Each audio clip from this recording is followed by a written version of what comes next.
Olá, bom dia, boa tarde ou boa noite para você, dependendo do horário qual você está assistindo a mais uma pregação desta série Chegou a Hora. Hoje nós estaremos falando a respeito da tua e da minha vida, da tua e da minha santificação para esses últimos dias. Nós vamos ler Daniel capítulo 12, versículo 1. Sabemos por este versículo que Miguel está prestes a se levantar.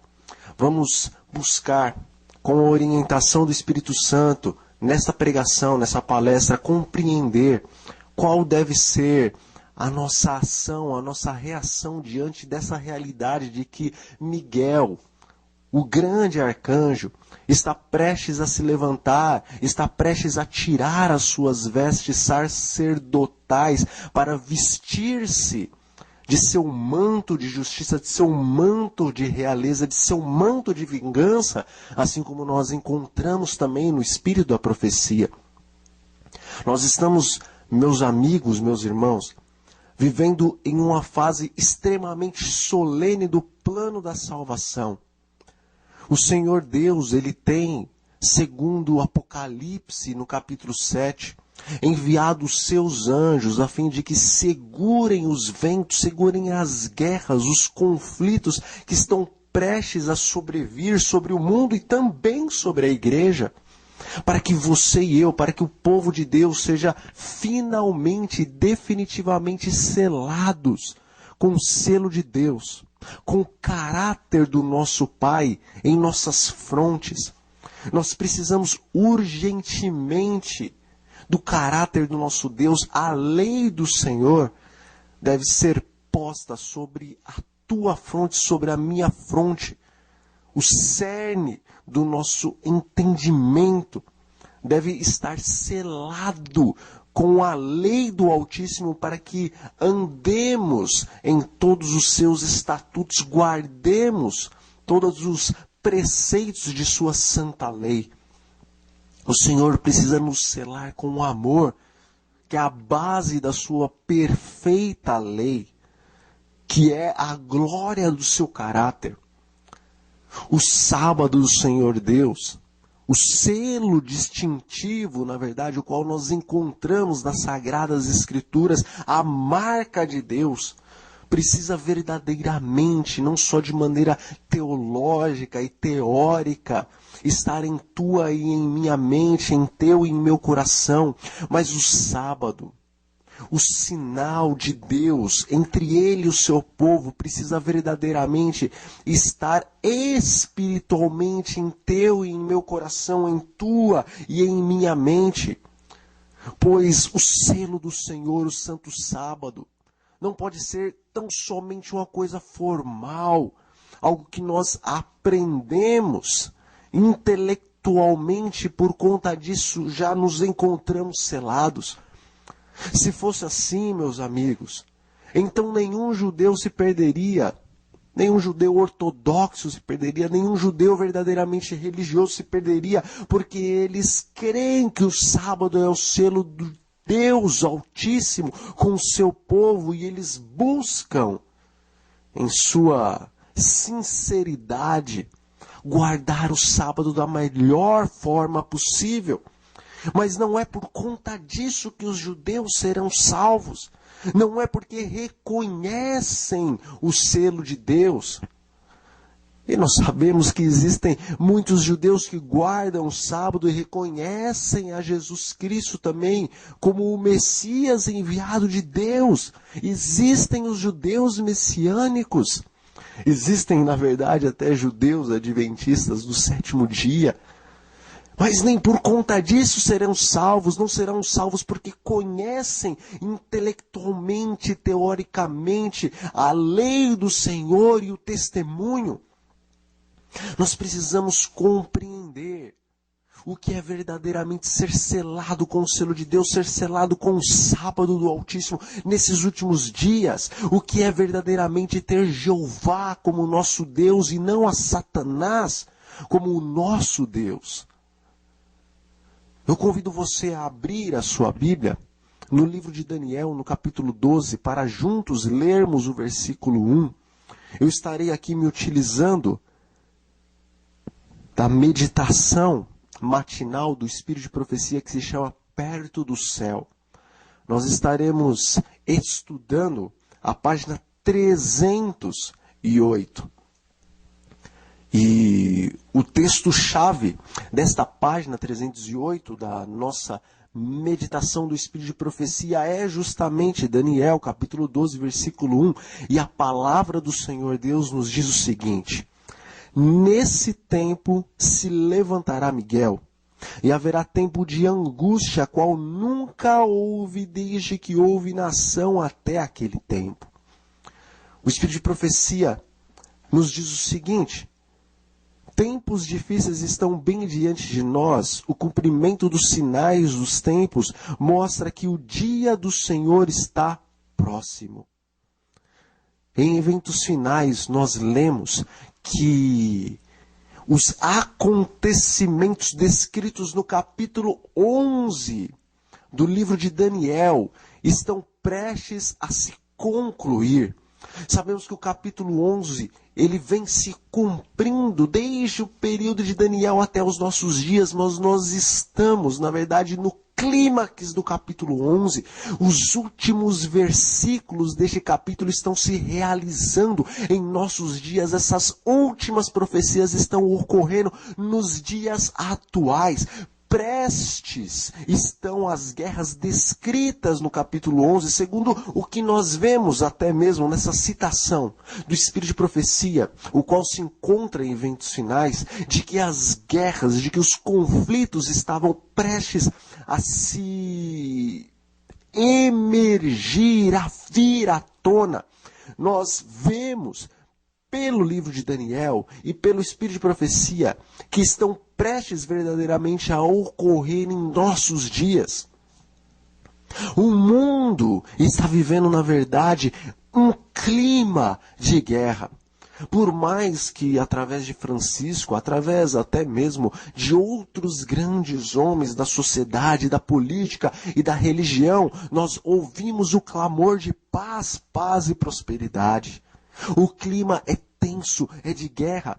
Na verdade, Satanás ele está se utilizando da tese e da antitese. Por um lado, ele está pedindo a paz e a prosperidade, mas por outro lado, através de terroristas, através de políticos, através de guerras e conflitos, tanto de nações contra nações, assim como guerras civis e outros muitos conflitos, pois a violência tem tomado conta do mundo e conta do coração dos homens. Nós vemos que ele está se utilizando dessas duas coisas para chegar numa síntese, que é uma nova ordem mundial, tendo como dia de descanso, dia de repouso, dia de adoração, dia de guarda, o domingo, o Sunday, o dia do sol, a marca, o selo da autoridade de Satanás sobre os homens. Portanto, por um lado clamam paz, mas pelo outro a violência está a multiplicar-se. Francisco está a rodar o mundo inteiro. Ele está abarcando todos os setores da nossa sociedade, civil, religioso. Todos os setores, na verdade, da nossa sociedade, deste mundo globalizado, estão se prostrando diante dos pés de Francisco, porque vem neste homem, na verdade, a realização dos seus intentos de paz e de prosperidade e de uma nova ordem mundial, a qual todos estejam debaixo de uma lei universal que transformará este mundo em um lugar de paz, em um lugar habitável, segundo os ditames das suas consciências, segundo os planos dos seus corações. Todavia, o homem verdadeiramente planeja, mas a palavra de Deus nos diz que quem dá a sentença, quem diz sim ou não, é Deus. O Senhor diz que todos os desígnios dele, não do homem, hão de se cumprir, de se estabelecer. Daniel, no capítulo 2, nos fala a respeito do sonho, o qual o Senhor concedeu a Nabucodonosor. O sonho daquela grande estátua, a qual descrevia os períodos que desde Babilônia até os últimos dias haveriam de existir sobre a face da terra. Chegamos então aos pés da estátua e nós vemos que neste momento, no momento em que os pés da estátua estivessem em evidência, então uma pedra seria cortada sem o auxílio de mãos humanas e esmiuçaria os pés da estátua, onde ali também é citado os artelhos, ou seja, os dedos da estátua.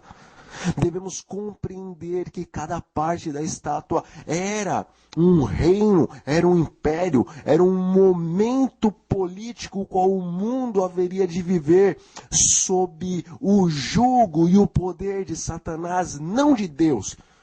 Porque o reino do Senhor, segundo a palavra do Senhor nos diz, não é deste mundo. O reino do Senhor que se encontra neste mundo, na atualidade, é o reino espiritual, pois o Senhor Jesus, ele desceu a esta terra primeiramente para estabelecer o seu reino espiritual e as santas escrituras. O próprio Senhor Jesus Cristo nos diz que o reino de Deus não seria visível, mas o reino de Deus estaria dentro de nós, e quando ele diz isso, ele está se referindo primeiramente ao reino espiritual, o qual ele veio estabelecer no momento de sua primeira vinda a este mundo. Todavia, no dia do retorno glorioso do Senhor Jesus Cristo, dia este que o Senhor Deus Todo-Poderoso descerá, com todas as suas hostes, com todos os anjos dos céus, em sua glória, na glória do seu santo Pai. Então, neste dia, o reino de Deus estará sendo também estabelecido fisicamente, literalmente sobre a face da terra. É bem verdade que nós sabemos que a restauração de todas as coisas só virá após o milênio. Todavia, quando Jesus Cristo descer nas nuvens dos céus e destruir todas as obras desta terra, ele estará colocando definitivamente um ponto final no reino visível de Satanás.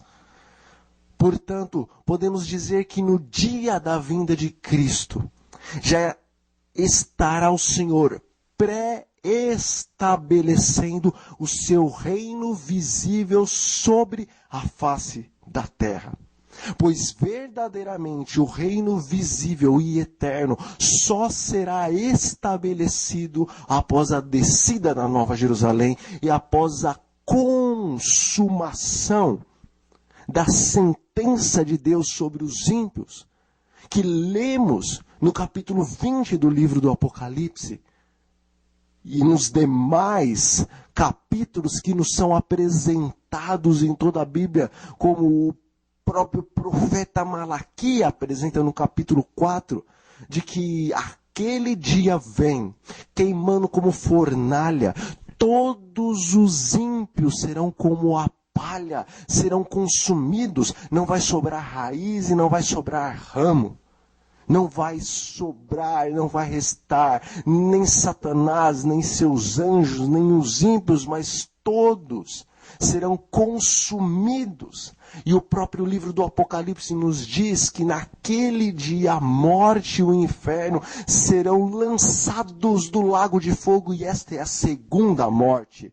Verdadeiramente somente depois desse dia em que verdadeiramente o fogo eterno, o fogo que vem da presença de Deus e que consome não apenas Satanás, mas todos os súditos de Satanás e todas as obras na terra, as quais terão sido destruídas no período da vinda de Cristo. Então, depois deste dia, quando os ímpios se desfizerem como fumaça e se transformarem como cinzas, segundo a profecia da palavra de Deus, que diz que o ímpio, o injusto, será como cinza debaixo dos pés dos santos. Então, neste dia, o Senhor estará recriando todas as coisas pelo poder de sua palavra criadora. E então, definitivamente, o reino de Deus, o reino eterno e visível de Deus sobre a terra, será estabelecido para todo o sempre. Todavia, antes que isto aconteça, Satanás, ele está governando sobre este mundo. E segundo a profecia de Daniel, segundo a visão dada a Nabucodonosor, nós vemos que quando Jesus Cristo, a pedra, vier para esmiuçar os reinos, os quais são liderados e estabelecidos pela lei de Satanás, que é o inimigo de Deus, o reino que haverá sobre a face desta terra é o reino que contém 10 artelhos. Muitos, e não de maneira errada, porque não compreendem que a profecia ela tem um segundo cumprimento. Dizem que estes 10 dedos da estátua são os 10 reinos que existiram na Europa medieval. E que Jesus viria justamente no tempo desses 10 reinos, ou seja, no tempo destes 10 reis que existiram na Europa medieval. Todavia, nós sabemos pela história, e nós mesmos, ao explicarmos as profecias, sabemos e mostramos e fazemos com que as pessoas, pelo poder do Espírito Santo, compreendam que desses 10 reinos, 3 destes se desfizeram quando o poder do chifre menor, que é o próprio Papa em sua plenitude de autoridade, a partir de 538 depois de Cristo, veio a destruir. Portanto, de 10 reinos que existiam, vindo o Papa em sua plenitude de autoridade, derrubando 3, sobram quantos? 7. Mas a profecia nos diz que no momento em que a estátua estivesse com todos os artelhos, a pedra seria cortada sem o auxílio de mãos humanas e esmiuçaria os pés e todo o restante da estátua. Esta é uma profecia de duplo sentido, pois os 10 artelhos não significam tão somente os 10 reinos, os quais houveram na Europa medieval. Mas aqueles 10 reinos são tão somente um tipo do antítipo da atualidade, porque aqueles 10 reinos da antiguidade simbolizam os 10 mega-reinos, se assim nós podemos dizer, os 10 mega-blocos da sociedade, da nova ordem mundial, a qual hoje estão procurando estabelecer e dentro em breve será estabelecida. No passado, sobre 10 reinos, o bispo de Roma governou, mas no presente, na atualidade, na plenitude do cumprimento da profecia, então o bispo de Roma vai governar não apenas sobre 10 reinos da Europa, mas sim sobre 10 reinos mundiais, pois a profecia nos diz que sobre estes 10 artelhos de Daniel, capítulo 2, ou esses 10 dedos, que também estão representando 10 reis ou 10 reinos, vemos no livro do Apocalipse que a besta que tinha 7 cabeças e possuía 10 chifres, sobre esses chifres haveriam as coroas, ou haveriam os reis, haveriam os governantes. E nós lemos na profecia do Apocalipse que esses governantes ainda não teriam recebido o reino e o poder, mas receberiam juntamente com a besta por 15 dias o reino, o poder, para governarem por pouco tempo. É uma profecia de duplo cumprimento. Os 10 dedos de Daniel capítulo 2, assim como os 10 reis do livro do Apocalipse são os mesmos. E a palavra de Deus no livro da profecia nos diz que esses reinos e esses reis ainda não teriam recebido o seu poder, mas haveriam de receber juntamente com a besta nos últimos dias. Portanto, a pedra vem não no tempo dos reis da Europa, a pedra vem no tempo dos 10 reis, os quais estarão colocados sobre os tronos, ou seja, sobre as cadeiras governamentais da nova ordem mundial. As profecias do livro do Apocalipse estão prestes a se cumprir. Os eventos descritos em Daniel capítulo 11 estão prestes a se completarem em nossos dias. A ordem de Satanás que houve no período da Idade Média hoje há de se estabelecer definitivamente em nossos dias. Para que isso aconteça, Satanás está criando um caos em todos os setores do mundo. E por um outro lado, através de Francisco, através daqueles que estão se aliando ao bispo de Roma, ele está mostrando qual a maneira de trazer paz em meio a este caos. Ele já esteve no Congresso norte-americano, já falou diante dos líderes que se encontram nas cadeiras da ONU. Ele está ligando nação a nação. Porque ele não faz isso pelo seu próprio poder. A palavra de Deus nos diz que o dragão, ele concede o seu trono à besta e o seu poder à besta.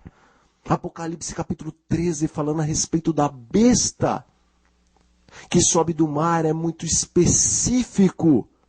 É muito claro em dizer que o dragão concedeu o seu poder e o seu trono à besta.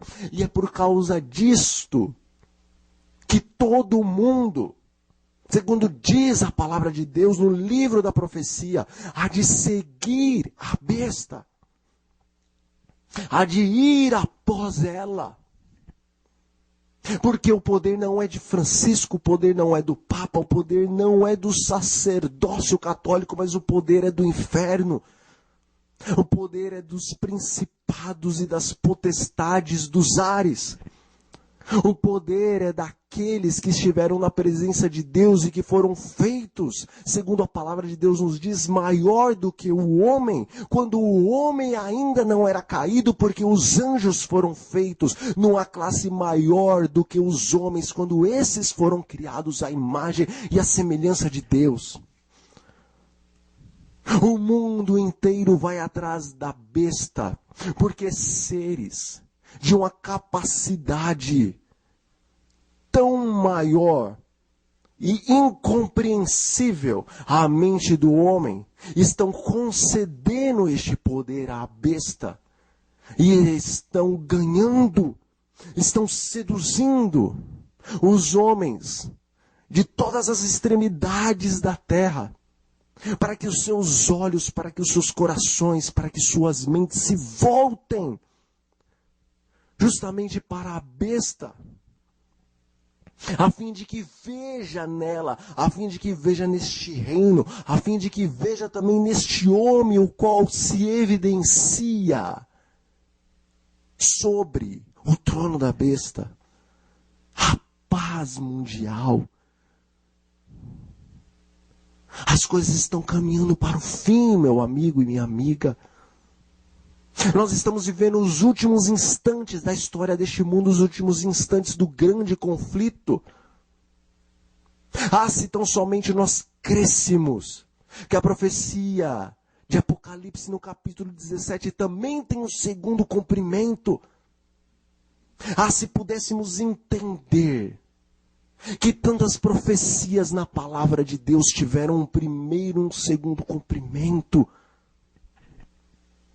Ah, se nossas mentes fossem desanuviadas e o Espírito Santo pudesse trabalhar de tal maneira em tua, em minha mente e na mente da igreja e compreendêssemos que o próprio capítulo 24 do livro de São Mateus está constantemente nos dizendo que o Senhor Deus, Ele guia a história de tal maneira que as coisas que ocorreram no passado tão somente são um exemplo das coisas que haverão de ocorrer no futuro, segundo o próprio apóstolo Paulo nos diz. Que as coisas que ocorreram com o povo de Deus no passado iriam servir de exemplo para o povo de Deus dos últimos dias, a fim de que o povo de Deus dos últimos dias, que é você e que sou eu, o remanescente da profecia, não viesse a cair nas mesmas besteiras, não viesse a cometer os mesmos erros daqueles que estiveram no deserto e que em sua maioria desagradaram a Deus, caindo em idolatria, em murmuração, em rebeldia, tal como os anjos que um dia, estando na presença do Deus infinito e estando diante da glória do Deus eterno, acabaram caindo de sua posição e se tornando demônios rebeldes contra o reino de Deus. Os anjos que caíram são exemplo para você e para mim. O povo de Deus do passado são exemplo para você e para mim. E também as profecias do passado são exemplos e tipos para as profecias dos nossos dias. Apocalipse 17 é uma profecia atual, é uma profecia de duplo cumprimento. Nós estamos vivendo nessa profecia. E se tão somente o povo de Deus pudesse crer que este é o oitavo rei, então sairíamos da nossa letargia, nos levantaríamos dos nossos túmulos espirituais, sacudiríamos a poeira, clamaríamos ao Senhor: poupa o teu povo, ó Deus, e não nos entregue agora ao opróbrio. Entenderíamos que chegou a hora, entenderíamos que o Senhor Deus não está permitindo que venha o decreto justamente porque Ele está dando tempo para que a sua grei, a sua igreja, a menina dos seus olhos, tome uma decisão de ser purificada de todos os seus pecados e vença todos os seus erros e todas as suas falhas de caráter, a fim de receber o selo de Deus, pois nós sabemos que o selo de Deus não será posto sobre aqueles que têm nódoas. O selo de Deus não será colocado sobre um filho do Senhor que tem ainda falhas de caráter. Vamos continuar a leitura e vamos compreender que o selo do Deus bendito só vai ser colocado sobre aqueles que tiverem conseguido e alcançado a vitória pelo poder do Espírito Santo sobre todos os defeitos de caráter.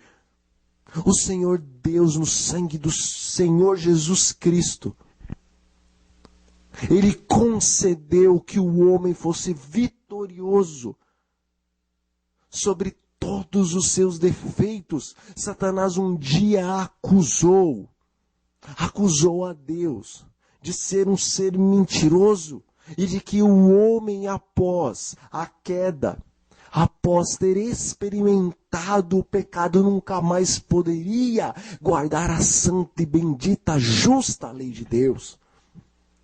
O Senhor Deus, nesses últimos dias, Ele está a deitar por terra esta e outras acusações de Satanás.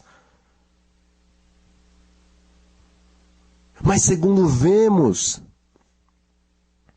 no próprio espírito da profecia, em Serviço Cristão, na página 40, também na página 41, dentre cada 20 dos nomes que estão registrados nos livros da igreja, Nenhum está compreendendo verdadeiramente que o Senhor Deus há de fazer este milagre na vida dos seus eleitos dos últimos dias. E todos estes estão tão sem esperança em Deus e no mundo como o pecador que se encontra lá fora. Meus irmãos, esta é uma solene advertência que o Senhor Deus nos faz de que dentre 20 dos nomes que estão registrados nos livros da igreja, nenhum destes se encontram preparados para terminar a sua obra nesta terra e estão completamente perdidos, tal como o pecador que se encontra lá fora da igreja. É porque não compreenderam, é porque não entenderam, é porque não buscam o discernimento e a sabedoria para entender que Deus, para esses últimos dias, está preparando um povo santo, um povo consagrado, um povo que vem na presença do Deus bendito, de maneira que o grande conflito na página 617 nos diz que este povo, este remanescente triunfante da igreja de Deus, estará vivendo em santa atitude na presença do Altíssimo, de maneira que os seus rostos estarão literalmente, tal como o de Moisés e de Enoque, brilhando por causa da santa entrega que fizeram ao Altíssimo e a santa comunhão que eles têm com o Todo-Poderoso. E isso será como um selo visível nas faces dos filhos de Deus nos últimos dias, no momento do alto clamor. Quando estes, em número de milhares, saírem rapidamente, apressadamente, a fim de dar a última advertência à terra. Vemos que de uma parte à outra, os filhos de Deus selados, não somente em seus corações, mas em seus rostos, por causa dessa santa e bendita consagração, hão de fazer esta última obra em um alto clamor. A última obra de Deus sobre a face da terra é revelar ao mundo o seu caráter na pessoa dos seus filhos. O caráter de Deus está descrito em sua lei. Portanto, quando alguém, quer teólogo, quer doutor, quer PhD na igreja, diz que nós vamos viver pecando até o momento da vinda de Cristo, este não está entendendo espiritualmente o que se encontra registrado na palavra de Deus e no espírito da profecia. Pois eis que aqui está escrito: agora, enquanto o nosso grande sumo sacerdote está fazendo expiação por nós, devemos procurar nos tornar perfeitos em Cristo. Talvez alguns possam dizer, isso é somente uma figura, uma expressão para dizer que nós temos que estar crescendo em Cristo. É porque a lei da carne, ela milita contra a lei do Espírito. E a lei da carne não quer crer, não quer aceitar que verdadeiramente Deus pode, na esfera humana, nos fazer perfeitos em Cristo Jesus, pois o sangue bendito de Jesus Cristo nos dá poder para andarmos perfeitamente em sua santa lei. E o texto continua nos dizendo: nem mesmo por um pensamento poderia nosso Senhor, nosso Salvador, ser levado a ceder ao poder da tentação. Jesus, o nosso exemplo maior, quando ele esteve aqui na terra, nem por um pensamento, em momento sequer, ele cedeu à tentação. Isso não quer dizer que ele não foi tentado, isso não quer dizer que pensamentos não vieram à sua mente. Isso quer dizer que ele não se dobrou a nenhum desses pensamentos de tentação. Ele é o teu e ele é o meu exemplo maior. No sangue dele há poder para que você e eu não nos curvemos diante da tentação. O Senhor pode escrever e ele vai escrever a sua santa lei no coração de todos aqueles que pela fé crerem, que fazendo o seu máximo esforço, então o Senhor completará aquilo que nos é impossível, pois verdadeiramente é impossível para você e é impossível para mim guardar a santa, bendita, justa, perfeita lei de Deus, pois nós somos imperfeitos. Mas no sangue de Cristo há poder. Aquilo que lhe é impossível e que me é impossível, o sangue poderoso do Senhor completa em ti e em minha obra. Creia, meu irmão, que Deus terá um povo santo, o qual estará na presença do Deus Altíssimo. Sem um advogado, sem um intercessor entre eles e o Todo-Poderoso, no tempo da angústia de Jacó, quando Miguel se levantar e tirar as suas vestes sacerdotais e vestir de suas vestes de vingança, nós estaremos na presença do Deus Todo-Poderoso. A lei e o caráter bendito do Altíssimo estará selada, cravada em teu e em meu coração. Ela tem de estar. Porque se neste momento nós transgredirmos a justa lei do Eterno, quem estará fazendo intercessão por nós? Satanás encontra nos corações humanos algum ponto que pode obter apoio. Em alguns corações ou em muitos corações ele encontra não algum, mas muitos pontos. Infelizmente tenho vivido essa realidade e eu creio que você também tem vivido essa realidade. Mas Deus pode te livrar e Deus pode me livrar de toda a falha hereditária do pecado. Não apenas dos seus pais, mas dos nossos primeiros pais. Continuemos a ler. Algum desejo pecaminoso é cultivado, por meio do qual suas tentações asseguram sua força. Mas Cristo declarou de si mesmo: aproxima-se o príncipe deste mundo, e nada tem ele em mim. João, capítulo 14, versículo 30. Satanás nada pôde achar no Filho de Deus que o habilitasse a alcançar a vitória. Jesus tinha guardado os mandamentos de seu Pai e não havia nele pecado que Satanás pudesse usar para sua vantagem. Essa é a realidade do Filho de Deus, a qual está registrada nos registros eternos. Ele venceu sobre toda a tentação. Ele se santificou a si mesmo para que pudesse ser oferecido ao Pai como sacrifício perfeito, santo e agradável.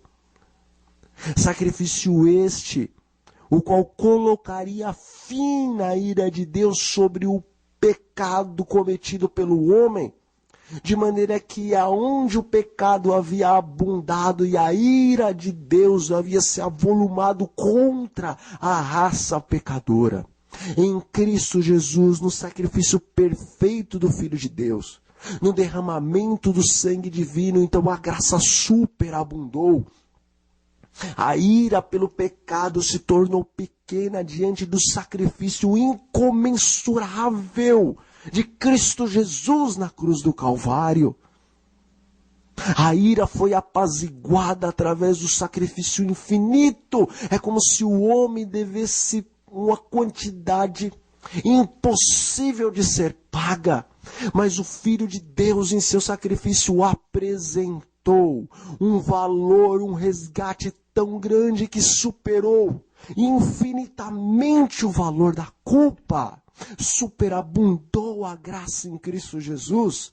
O pecado que trouxe ira ao coração de Deus em Cristo Jesus, ele é reduzido como a nada, pois o sacrifício do Filho de Deus é muito, incomensuravelmente maior do que a tua e a minha transgressão, do que a transgressão dos nossos primeiros pais, do que a transgressão de todos os homens que habitaram. Eu estou falando genericamente, todos os homens e todas as mulheres que habitaram sobre a face da terra. O sangue de Jesus tem poder para nos livrar da condenação da lei. O sangue de Jesus tem poder para te tornar semelhante ao Altíssimo novamente. Deus providenciou um cordeiro para apaziguar a ira. Deus providenciou um cordeiro para santificar os seus filhos. Jesus é o Cordeiro de Deus que tira o pecado do mundo.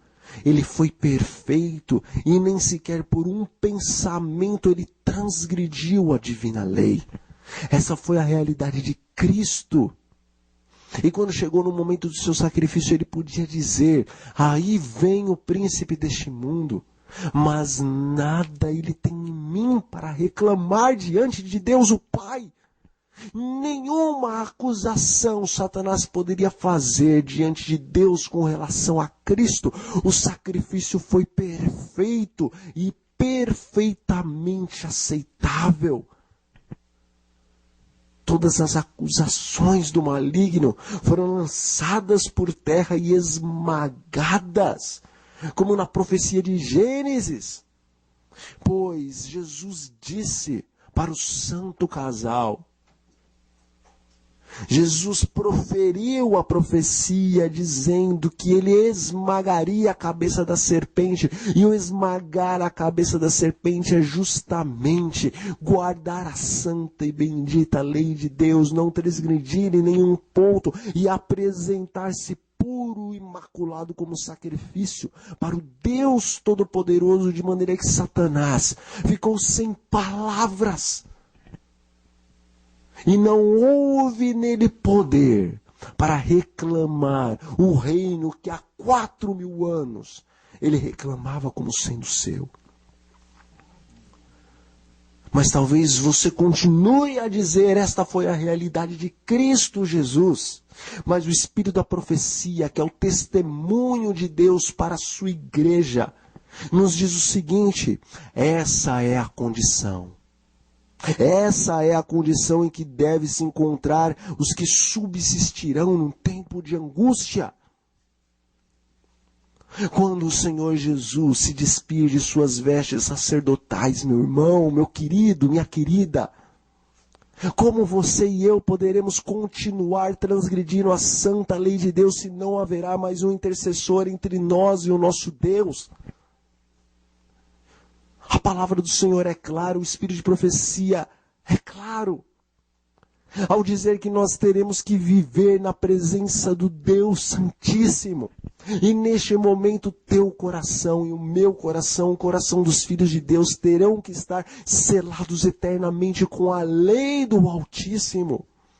De maneira que a tentação virá sobre você, a tentação virá sobre mim no tempo de angústia de Jacó, mas nós não cairemos na tentação, porque o Espírito Santo estará morando em nossos corações e a lei do Senhor estará selada em teu e em meu coração. Portanto, diferentemente do que aconteceu com Moisés, estando selado pelo caráter de Deus, veio cair a tentação, veio cair na tentação. Nos últimos dias, os 144.000 do Senhor, o povo que será transladado desta terra para ser levado vivo aos céus, estes não aceitarão a tentação, estes não cairão à semelhança de Moisés, mas estes permanecerão firmes na presença de um Deus Santíssimo, sem um intercessor entre eles. Esses guardarão todos os mandamentos, porque o Senhor Deus Todo-Poderoso concederá poder, graça, glória aos seus filhos, a fim de que eles resistam todas as tentações e tenham como abomináveis todos os pensamentos os quais Satanás e os seus anjos trouxerem às suas mentes no tempo de angústia de Jacó. Por isso que os 144.000 cantam o cântico do Cordeiro, o cântico o qual ninguém no céu pode cantar, pode acompanhar, pode aprender, porque somente eles tiveram esta experiência da angústia que Jesus viveu ali no Vale do Jaboque, mas também somente eles tiveram esta experiência sobre a face da terra de terem os seus corações glorificados pela lei do Altíssimo. Este é o cântico que o Senhor Deus quer que você e eu cantemos nesses últimos dias. A palavra nos diz, o espírito da profecia, palavra inspirada por Deus nos diz, o tempo de angústia como nunca houve está prestes a se manifestar. Necessitamos de uma experiência que muitos são negligentes demais para obter. Dá-se muitas vezes o caso de supor maior angústia do que o é em realidade. Porém, não se dá isso com relação à crise diante de nós. A mais vívida descrição não pode atingir a grandeza daquela prova. Naquele tempo de provação, toda pessoa deverá por si mesma estar em pé diante de Deus.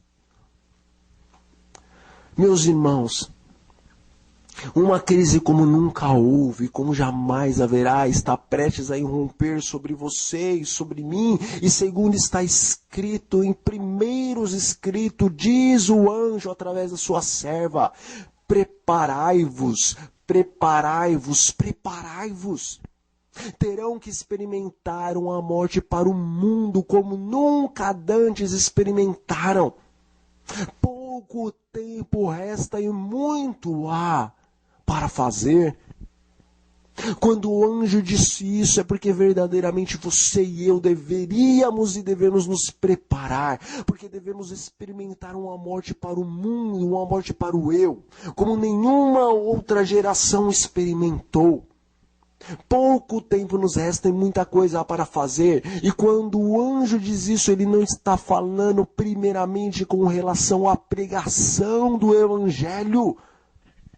Porque Deus é o Todo-Poderoso e com um estalar de dedos, com um pensamento, Ele pode pregar o Evangelho do Reino a todas as nações em questão de milésimos, em questão de segundos, meus irmãos.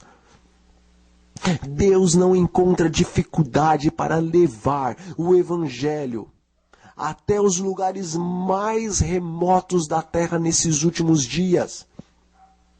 Assim como ele arrebatou o seu servo Filipe, após esse ter pregado ao eunuco e levou até aquela terra distante, muito distante do lugar o qual ele havia pregado para o eunuco, assim também ele pode fazer com todos os seus servos dos últimos dias. Ele pode se utilizar, ele irá se utilizar da internet e de todos os livros e DVDs e os lugares os quais os homens não puderem chegar, ele pode se utilizar dos seus anjos, porque se os demônios hão de aparecer, tal como homens, nas igrejas e nos congressos, assim também os anjos de Deus aparecerão como homens e poderão pregar a mensagem do Senhor nesses últimos dias, para aqueles que não puderem receber esta mensagem da boca de homens inspirados por Deus. O Senhor não encontra dificuldades, meu irmão e minha irmã, para pregar a palavra de Deus nesses últimos dias. Quando o anjo diz o seguinte, que muito há o que fazer e que pouco tempo nos resta, ele está mais categoricamente falando a respeito da tua e da minha preparação. Nós temos que experimentar uma entrega dos nossos corações, das nossas mentes, do nosso ser ao nosso Deus, como nunca dantes nenhum homem, nenhum grupo da igreja fez ao Altíssimo.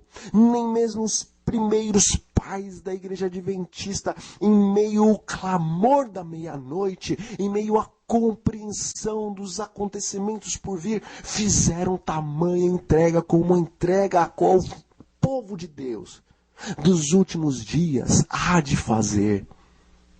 Nós vamos entregar tudo. Nós vamos colocar os nossos corações, as nossas mentes, as nossas vidas diante do Altíssimo. Tudo entregarei à música, tudo entregarei. Aquele hino é inspirado por Deus. Ele de maneira especial fala aos filhos do Senhor para esses últimos dias. Tudo, ó Cristo, a ti entrego-te. O Senhor Deus em sua palavra nos diz: filho meu, me dá o teu coração. É o coração que luta justamente contra a lei do Altíssimo. Mas quando você e eu entregarmos completamente os nossos corações nas mãos do Senhor, então o Senhor, o oleiro divino, Ele poderá moldar o teu e o meu coração segundo a sua própria vontade.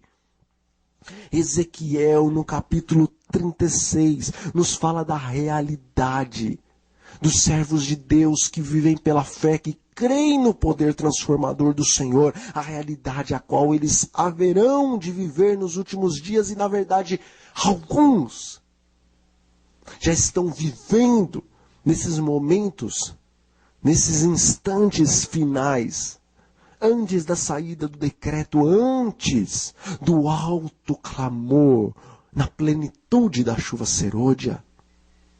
Ezequiel, capítulo 36, versículos 25 a 27, nos dizem o seguinte: então aspergirei água pura sobre vós, e ficareis purificados de todas as vossas imundícias, e de todos os vossos ídolos vos purificarei, e dar-vos-ei um coração novo, e porei dentro de vós um espírito novo, e tirarei da vossa carne o coração de pedra, e vos darei um coração de carne.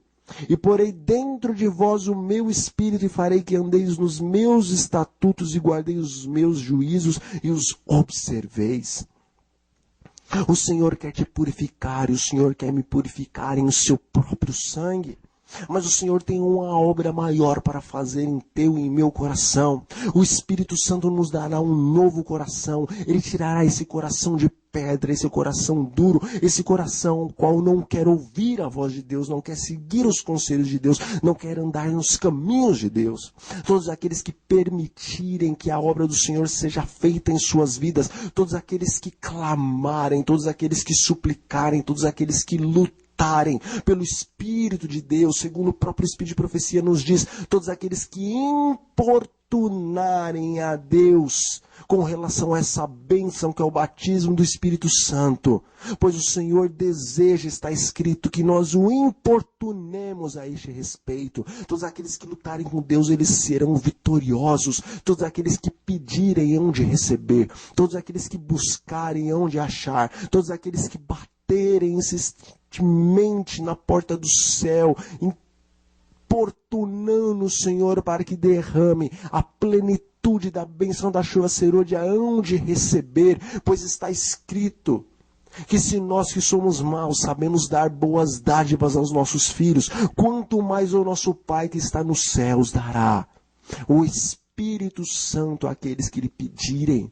Isso está no livro de São Lucas, no capítulo 11, versículos 9 a 13.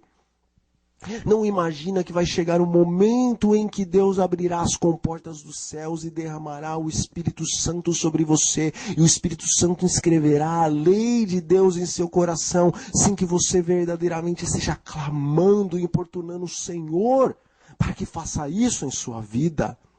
Meu amigo e minha amiga, não se iluda, não fique nesta ilusão, nesta prisão que Satanás o colocou, na verdade, nessa prisão o qual você está sossegado pensando que é rico e abastado e que nada lhe falta, quando na verdade você é um miserável, um pobre, cego e nu nas questões espirituais. Você precisa e eu preciso da plenitude da primeira chuva e da plenitude da segunda chuva, a qual o Sr. White insistentemente estava a falar que as primeiras gotas já caíam no tempo dela. Não imagine que a chuva serôdia há de vir, pois a chuva serôdia já está caindo em gotas não pequenas, mas em gotas grandes sobre a sua igreja, porque o Senhor Deus, Ele não retém esta bênção por alguma arbitrariedade da sua parte, mas Ele não está derramando em plenitude em toda a sua grei, em toda a sua igreja, as primeiras e as segundas chuvas. É porque você e eu não estamos prontos, não estamos preparados para receber o poder de Deus, o qual Ele nunca, em tempo algum, deixou de conceder à sua igreja.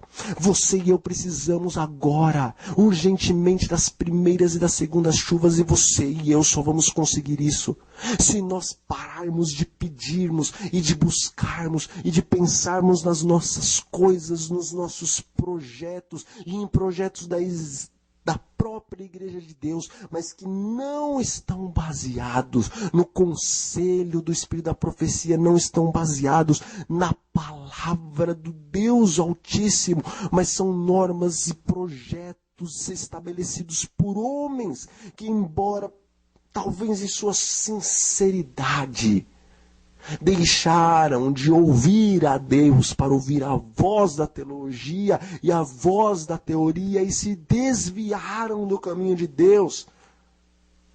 E mesmo sem compreender, estão dando ouvidos a doutrinas de demônios e a espíritos enganadores e estão, por intermédio dos seus projetos e do seu conduzir a igreja, levando esta para a direita, levando esta para a esquerda, mas não mantendo essa no reto caminho, o caminho da fé, o caminho qual o Senhor nos diz que devemos andar, porque Ele dá para a salvação. Oh, meus amigos, somente pelo poder do Espírito Santo, somente pelo derramar pleno das chuvas do Espírito, as primeiras e as segundas chuvas, poderemos verdadeiramente alcançar essa perfeição de caráter, o qual Deus tem para te conceder e para me conceder, pois do contrário o selo do Senhor não será posto em nenhum dos seus adoradores, em nenhum dos seus filhos. Lembre-se da parábola das 10 virgens. De todas as virgens, somente 5 eram prudentes e o fato da palavra de Deus mostrar que elas eram prudentes era justamente porque elas buscavam o azeite extra. Pois tanto as prudentes como as imprudentes eram semelhantes em todas as coisas, mas as que realmente eram prudentes e sábias, elas buscavam a plenitude do Espírito Santo. O único meio de você se salvar, o único meio da minha pessoa, eu me salvar, é pelo sangue de Cristo. Mas o crer não é o fim de todas as coisas, pois até os demônios creem e tremem, eles não estão salvos, e o motivo pelo qual eles não estão salvos é porque eles não se firmaram na verdade de Deus, e o Espírito da verdade, o qual nos leva a toda a verdade, é enviado por Deus, mas nós só recebemos a plenitude do Espírito da verdade se nós estamos insistentemente pedindo o Espírito de Deus para as nossas vidas. Você só vai receber, e eu só vou receber, o Espírito da verdade, o qual nos vai livrar da condenação, o qual nos vai levar à santificação, se estiver insistindo a cada momento, a cada dia, para que Deus lhe conceda mais este poder, porque está escrito: segui a santificação, sem a qual ninguém verá a Deus. Ninguém verá a Deus. É verdade que nós somos salvos pelo sangue de Cristo, pela graça do Senhor. Todavia está escrito na palavra de Deus que se não formos santificados, e quem nos santifica é o Espírito de Deus em seu próprio poder e presença. Sem esta santificação, a qual é dada pelo Espírito de Deus, ninguém há de ver o Senhor. Você e eu precisamos dessa santificação, a qual advém do Espírito Santo. O tempo é curto, chegou a hora. Deus está dando os últimos segundos, os últimos instantes proféticos para a sua igreja se preparar, pois eis que a ampulheta profética, ela está nos seus últimos grãos. Eis que chegou o momento em que o Senhor apresenta as suas mãos feridas diante do Pai e clama: Deus, meu sangue, meu sangue, meu sangue, mais um tempo, mais um período, não envie as pragas, não envie as dificuldades, não envie as guerras e os conflitos neste momento, porque o meu povo não está preparado. E o Senhor Deus dá mais um tempo para você e para mim colocarmos a nossa vida em ordem. E a única maneira de pôr a tua e de pôr a minha vida em ordem é recebendo toda a plenitude do Espírito Santo em nossos corações. Que Deus te ajude a compreender. Que Deus me ajude a compreender a questão da santificação para esses dias, meu amigo e minha amiga. Você tem que vencer em Cristo Jesus e eu todos os defeitos de caráter para receber o selo do Senhor em tua vida. O sangue de Cristo tem poder. Confie. Creia. Lute. Grandes gotas de suor, disse a serva do Senhor. Ela viu sendo derramada dos rostos dos filhos de Deus no tempo da angústia prévia. Porque eles estavam lutando com o seu próprio eu. Esta é a luta mais difícil, a luta contra o próprio eu. Mas logo em seguida, ela os viu revestidos de uma armadura gloriosa. Os seus rostos ainda estavam com as marcas da luta íntima que eles tiveram com Deus. Mas quando ela perguntou ao anjo o que havia acontecido, o anjo respondeu que eles lutaram e que eles venceram e que eles estavam revestidos da armadura de Deus. Eles receberam o selo do Senhor em suas vidas. Lute, o Senhor há de completar a obra. Tenha fé. Pois aquele que começou boa obra na tua vida, aquele que começou a boa obra na minha vida, há de completar esta até o dia do Senhor Jesus Cristo, até o dia em que Miguel levantar. E após Miguel levantar, e você e eu estivermos selados com o selo do Senhor nosso Deus, será dito a teu e a meu respeito: justo. Continue a ser justo, pois está selado. E o santo continue a santificar-se, pois o alcançar o caráter de Deus é um trabalho eterno. Sempre haverá mais e mais para você e para mim buscarmos da glória e santidade do nosso Deus e Pai. Convido você a fechar os seus olhos, se possível for, para fazermos uma oração ao nosso Deus.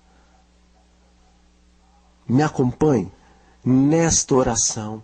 Esteja a pedir, não só neste momento, mas a cada momento do seu dia, de sua vida, a presença do Senhor Deus e a purificação de todos os pecados que há no seu coração. Oremos. Senhor nosso Deus e nosso Pai, Nós agradecemos pela graça, nós agradecemos pelo poder que o Senhor nos concede no sangue do teu Filho amado. Nós precisamos, meu Pai, sermos limpos, purificados, alvejados no sangue de Cristo. Muitos são os nossos pecados, as nossas fraquezas e as nossas falhas, e nós necessitamos que o Senhor em Cristo nos livre de cada uma delas. Por favor, que o Senhor nos mostre os nossos pecados e que o Senhor nos ajude a fazermos a nossa parte para lutarmos contra eles. Todavia, complete a obra no poder do sangue de Cristo. Nos liberte dos defeitos de caráter e ponha o selo em nós. Dai-nos a plenitude, Pai Santo, das primeiras e das segundas chuvas. Dai-nos mais um pouco de tempo para que não venhamos a nos perder como aqueles que estão lá fora. Não aconteça que sejamos um desses 20 que se encontram na igreja, mas que estão tão perdidos e sem esperança em Deus e no mundo, como aqueles que não fazem parte do remanescente. Que nós sejamos tal como os 8 que entraram na arca, que nós sejamos tal como os 7.000 que não se prostraram diante de Baal, que nós sejamos como os 300, os quais foram por ti usados para desbaratinar aquele imenso exército de mais de 150.000 homens que se encontrava naquele vale para destruir o pequeno exército do Senhor, liderado por Gideão, que é tipo de Cristo Jesus. Que sejamos como os discípulos, meu Pai. Que sejamos como Paulo, que um dia pôde dizer: agora já não sou mais eu quem vivo, mas Cristo vive em mim. E o viver que eu tenho na carne, agora eu vivo pela fé no Filho do Homem. Que o Senhor nos faça santos, justos, benditos do teu Pai e para o teu Pai. Que se cumpra em nossas vidas a promessa que encontramos no livro de Ezequiel. Não apenas nos purifique em teu sangue, nos justifique, mas que o Senhor nos dê um novo coração e que tire de nós o coração de pedra e que a lei do eterno Deus seja inscrita em nossos corações, para que guardemos os teus mandamentos, para que andemos em todos os teus estatutos, meu Pai. E se até o momento de sermos selados pela lei do Senhor, cairmos em algum pecado, por favor, Cristo Jesus, nosso advogado, nos livre diante do Pai. Entregamo-nos em tuas mãos e todas as nossas impossibilidades nós entregamos ao Senhor.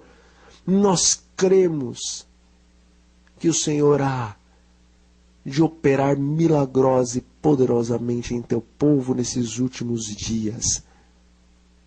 E que, ao mergulharmos pela 7ª vez, a lepra, pelo poder do sangue de Cristo, a lepra do pecado, será removida de nossas vidas. Em nome de Jesus nós oramos e lhe agradecemos desde já. Amém, Senhor.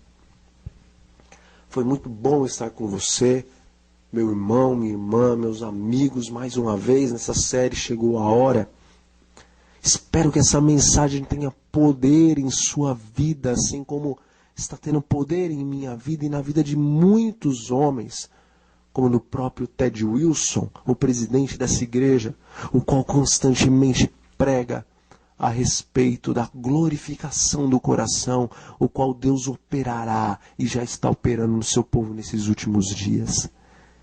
Que o Senhor te abençoe e te guarde, que Ele faça resplandecer o seu rosto sobre ti e que Ele tenha misericórdia de ti. Que o Senhor mire o seu rosto sobre você, sobre a sua família, sobre a sua casa, e te dê a santa e bendita paz. Em nome do Senhor Jesus, eu oro. Amém.